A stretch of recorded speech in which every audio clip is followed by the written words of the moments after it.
We got some big news coming out here. The Los Angeles Lakers have officially converted guard Jordan Goodwin's contract from a two-way contract to a standard contract, which means he will now be eligible for the playoffs when that time comes. Now, I want to talk about what this means for the Lakers. Shams Charania put this out there. He said, the Los Angeles Lakers are converting two-way Jordan Goodwin to a standard NBA contract, making him playoff eligible, sources tell ESPN. Goodwin has emerged as a key reserve for JJ Redick, averaging 6.4 points per game, 3.9 rebounds, and 20 minutes while shooting 41% from the three-point line. To me, this is absolutely massive, right? We kind of expected this, right? So this isn't like shocking news by any means. We definitely expected Jordan Goodwin to eventually be converted to this. He was running out of games. I think he had one game remaining on the two-way contract, and he had to, at that point, the Lakers had to make that decision. So his time was coming to an end. Now, the Lakers do have two other guys that are still on two-way contracts, and they definitely still have the salary cap to convert at least one of those two guys into a standard contract without going over that second apron. The Lakers will pay Jordan Goodwin $310,000 against the cap for the rest of the season. And they have Christian Koloko, and they also have, and I think some people want this guy specifically, Trey Jemison, to end up getting converted. But I think based off of some of what we've seen, especially lately as the Lakers have gotten healthy, neither of those two guys have really played. And that too, the last time Alex Lynn ended up playing, I believe it was 2 games ago, the guy looked really, really good. So I'm not sure if we're going to see another conversion as we go forward, but Jordan Goodwin was kind of expected. Now, the Lakers do have 15 players on the roster, so their roster is full. So converting Jordan Goodwin means they had to replace a guy, and they went ahead and waived Cam Reddish. Shams puts it out there, the Lakers are waiving Cam Reddish to create roster space for Goodwin, sources tell ESPN. Goodwin has grabbed at least one offensive rebound in 18 of his 19 games played, providing a spark for the Lakers off the bench. So again, Jordan Goodwin, to me, this just made a ton of sense, right? Cam Reddish hasn't played a whole lot. At the same time, Goodwin has not only found a roster spot, but the guy's been in the rotation, right? Like, we've seen this over the past couple of games, that Goodwin has actually played. When Rui and Lebron were both out before that Bulls game, this guy was playing like 31 minutes, 26 minutes, like consistently. And he was doing a really, really good job. Maybe not from a, scoring points perspective, and JJ Redick talked about this as well, but, when you watch the tape, the effort that this guy plays with, the awareness, the basketball IQ that Jordan Goodwin plays with is really, really impressive if you guys ask me. When you watch Jordan Goodwin's tape, the tape does not lie. There are so many plays on the defensive side where this guy's chasing the ball, right? He's coming backside. He's trying to block plays. He's trying to make it hard for the offensive guy. There's so many plays where Goodwin's actually having impact. Right? Goodwin has great hands, especially on the defensive side, and it definitely flashes on his tape. There's so many plays where he's able to kind of knock the ball loose. He's able to, get his hands on guys. He's able to reroute guys. To me, Jordan Goodwin's one of those guys you have to have if you want to win a championship. And what's crazy is the Lakers have a couple of these Jordan Goodwin type of players, right? You have Jared Vanderbilt, who's probably a top 10 on-ball defender.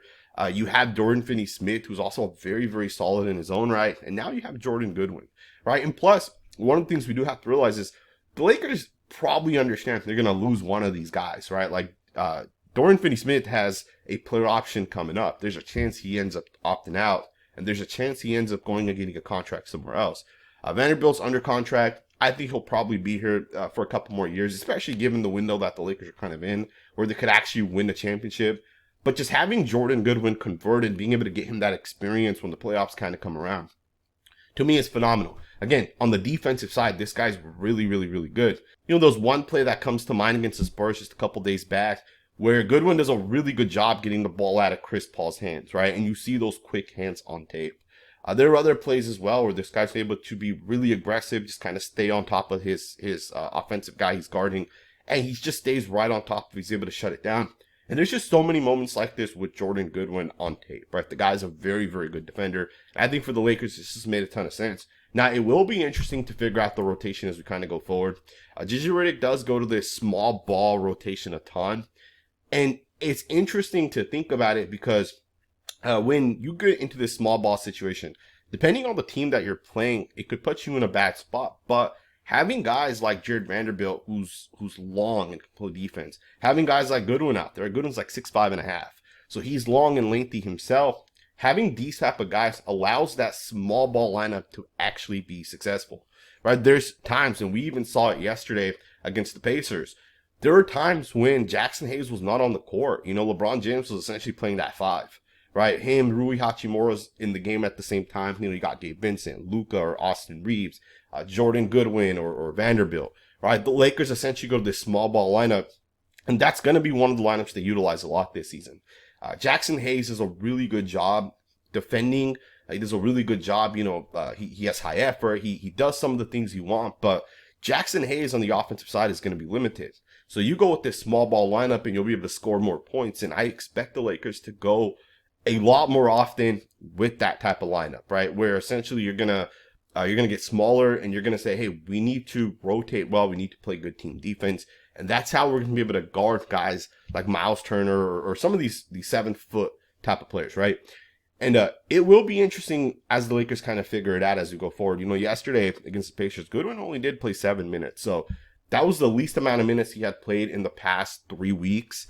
So, considering the fact that with a guy like Goodwin, you're converting him, the Lakers will have to figure out that rotation. And there is a chance, when the playoffs come around, he doesn't actually end up playing. There's a chance they say, hey, we want to use Dalton Knecht a little bit more. Right? Knecht hasn't played a whole ton the past 3 games either. So, again, rotation is something that the Lakers will have to kind of figure out as they go forward. And I'm confident they will 100% figure it out. JJ Redick has proven himself as a very smart basketball mind. He's one of those coaches when, you compare it to a guy like Coach Ham. Coach Ham did not know how to run organized basketball, or at least he struggled.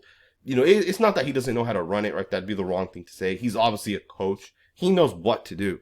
But knowing what to do and actually installing an offense or installing a defense are 2 completely different things. To be able to take something, put it out there on paper, show these guys, make them understand, and then just kind of know all the counters to everything, right? And kind of understand every single aspect of what you're doing. It's not as easy as it sounds. And I think with Coach Ham, that was one of the reasons why he failed with the Lakers. JJ Redick, on the other hand, is a completely different type of coach. This guy's super, super smart. And you can tell these guys have actually bought in, and these guys are actually, from a coaching perspective, they're on the right track. So I think for the Lakers, yesterday they beat the Pacers, obviously on a LeBron James putback. Yesterday's game was interesting because, and I don't really want to get too much into it, but in yesterday's game, you had that monster second quarter. You had an okay third quarter, but in the fourth quarter, there was a time when the Lakers were up by like 11, 12 points.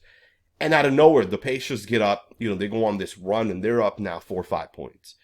And it just looked really bad down the stretch, and the Lakers really struggled on the offensive side. It was just turnover after turnover after turnover. So there's things that they do have to clean up. But remember, this is literally the 3rd game that LeBron James and Rui Hachimura have been back. And I think with Rui, you can even see it on his tape. He still looks he still looks like he's limping a little bit out there, right? So we'll see what ends up happening. We'll see as he kind of gets healthy. The Lakers have a couple of very, very, very pivotal games as they go forward, as the season kind of comes to an end. Let me know what you guys think about the Jordan Goodwin contract. Do you guys think it makes sense? Do you guys think it's really not a big deal? I think it makes a ton of sense. Let me know what you guys think in the comments below. Thumbs up, subscribe, and I will see you guys next time with another video.